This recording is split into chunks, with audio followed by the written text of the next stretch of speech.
Bonjour Martin, que pensez-vous des applications comme MyVelofit études posturales réalisables en ligne pour moins de 100 $?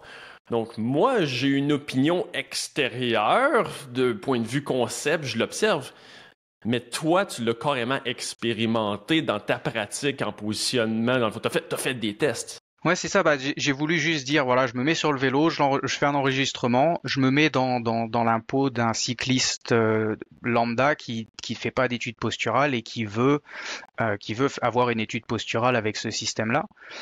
Euh, donc, je l'ai utilisé en deux fois. La première fois tout seul. Là où par contre j'ai pas très bien démarré parce que j'ai démarré d'une position qui était pour moi bonne. J'ai été sur mon kick bike qui était déjà réglé pour moi.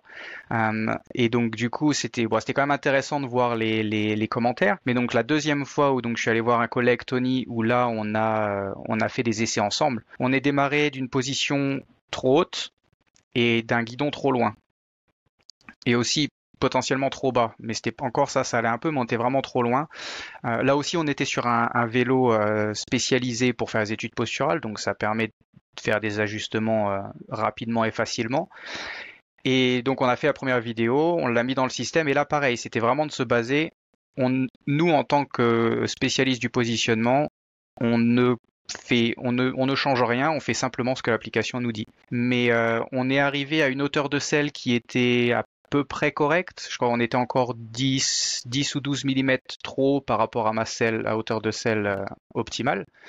Mais on va dire que bon, dans l'absolu, 10 millimètres, c'est pas énorme, et là, ça devient peut-être un peu plus de la personnalisation et de la préférence. Ça peut devenir Mais même une marge de manœuvre, une marge d'erreur de l'instrument de mesure des captures de mouvements vidéo à ce point-là. Là. ouais, exactement, ouais. Mais donc du coup, 10 millimètres dans l'absolu, c'est pas trop loin, quoi. C'est pas parfait, mais je sais exactement ce qu'il me faut. Mais pour quelqu'un qui était très loin de sa position idéale, arriver à peu près 10 millimètres, on est quand même plutôt correct. Par contre, là où ça posait problème, c'était sur le guidon. Parce qu'on a fait la première vidéo et on nous disait de ramener le guidon de 10 millimètres et l'augmenter de 10 millimètres. Et sur la deuxième vidéo, pareil. Donc on revient de 10, on remonte de 10. Et sur la troisième et sur la quatrième. Donc au final, on a reculé le guidon de 40 millimètres et on a remonté le guidon de 40 millimètres. Donc sur un outil spécialisé comme celui qu'on avait, ça ne pose pas de problème. Mais par contre, si on est juste sur son vélo, ça fait 4 potences. Ça fait des cales qui ne sont pas forcément disponibles pour augmenter suffisamment en hauteur. Donc ça peut devenir très cher, très problématique, surtout si en plus on a des câbles intégrés à la potence et une potence intégrée au guidon. Là, c'est même pas la peine, il n'y a pas de flexibilité. Parce que contrairement à aller voir un spécialiste comme toi ou moi, où qu'on peut faire des tests à différentes longueurs de potence et choisir ultimement la seule qui serait la bonne, finalement, là, finalement, à chaque fois, c'est un peu une recommandation, finalement, une prescription. Mais comme dans ton cas, on a vu, ça a été 4 prescriptions consécutives, finalement. Ouais, ouais. Et en fait, le problème, c'est parce que mon dos était à un angle de 39 degrés. Et enfin, au début, il démarrait à 33, donc on a réduit et on est arrivé à la troisième position où j'étais à 39 degrés. Mais le système voulait me mettre entre 43 et 49. C'est ce qu'ils avaient sur les plages de mesure. Mais le problème, c'est que mon dos veut pas remonter. C'est l'angle qu'il a sur le vélo. Et donc, du coup, ils essayaient de me rapprocher de manière à remonter le dos. Mais ce qui se passait, c'est que je rentrais les épaules et je pliais les bras, mais à aucun moment je redressais le dos. Et donc ça, c'est quelque chose que le système n'a pas détecté. Puis ultimement, en plus, c'est ça, c'est que c'est vraiment une question de cible simplement par rapport à une référence, disons, entre la hanche et l'épaule. Donc, il ne va pas non plus observer ce qui serait comme une courbe rachidienne, à voir si le dos devient plus droit ou moins droit. C'est simplement sur ces deux points de référence-là qu'ils vont calculer une cible finalement pour entrer dans un moule standard finalement. Mais c'est là où justement, si l'intelligence artificielle, s'il y avait vraiment une intelligence artificielle, ça aurait été capable de détecter que mon dos ne bougeait pas plus.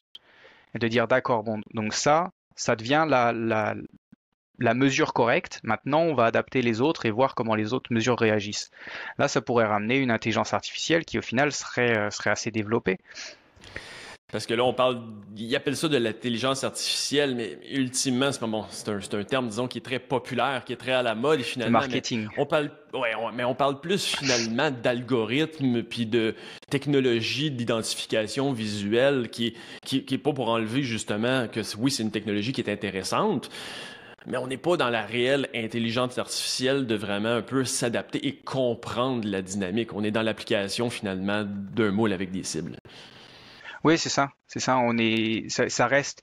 Il y a un développement très fort, ça c'est sûr. En termes de programmation, le développement a été très poussé, surtout à être capable d'aller prendre des mesures sur certains points du corps sans avoir de marqueur.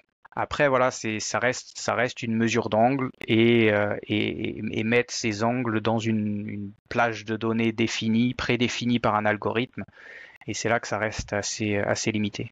C'était un peu de fond, ma crainte quand je regardais le concept de ça, c'est que bon, oui, c'est abordable, mais ultimement, quand on ne prend pas vraiment en compte les symptômes spécifiques, les restrictions spécifiques, qu'au bout de ça, on prend pas le temps de regarder les 3 points de contact, donc position des cales, mais non plus aussi tout ce qui est support au niveau du pied, au niveau du support plantaire. Tu dis effectivement au niveau du guidon, au niveau du choix de la selle, de l'angle de selle, tout ça. Donc, finalement, oui, c'est une fraction du prix d'un positionnement, dans le fond, d'un bike fit complet, mais c'est finalement une fraction du service qui serait offert de toute façon.